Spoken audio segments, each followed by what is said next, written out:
Huwag mong hayaang hamakin ka ni numan dahil sa iyong kabataan.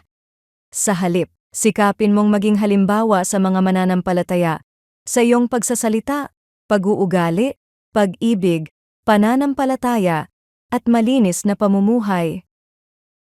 Trabaho ni Mark ang mag-handle ng calls gabi-gabi. Sa isang call center, sanay siya sa puyat, pressure, at pakikisama. Nang magkaroon sila ng team building, masaya ang buong araw, may games, tawanan, at paligsahan. Ngunit alam na rin ni Mark, ang kasunod ay inuman hanggang madaling araw. Habang nag-aaya ang mga katim niya, magalang siyang ngumiti at nagsabing uuwi na siya. Hindi dahil galit siya sa kanila, kundi dahil alam niya ang hangganan na nais niyang panindigan. Alam din niyang may masasabi ang ilan, walang ganang kasama, pabanal o KJ. Sandaling sumagi sa isip niya, kung mas madali bang sumama na lang para walang issue. Sa simpleng desisyon na yon ni Mark, na ang pagiging huwaran ay hindi laging nakikita sa malalaking bagay.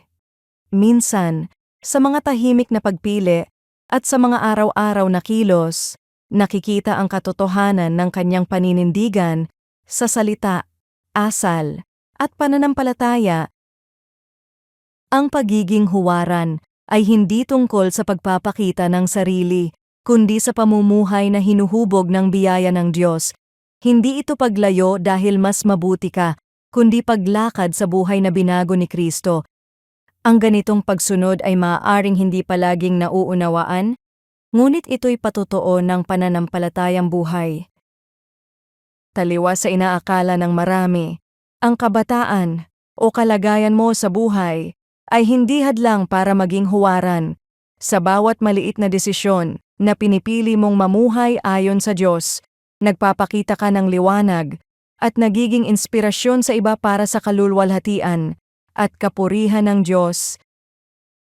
Sa anong aspeto ng iyong buhay mo ngayon, hinihikayat ka ng Diyos na maging huwaran kahit sa mga simpleng pagpili?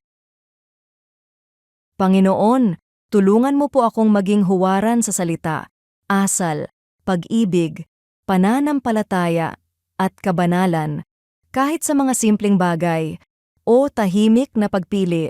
Naway magliwanag ang aking buhay para sa iyo. Palakasin mo po ako na manatiling tapat kahit may makakakita o may makakaisip ng hindi maganda. Sa pangalan ni Jesus, Amen.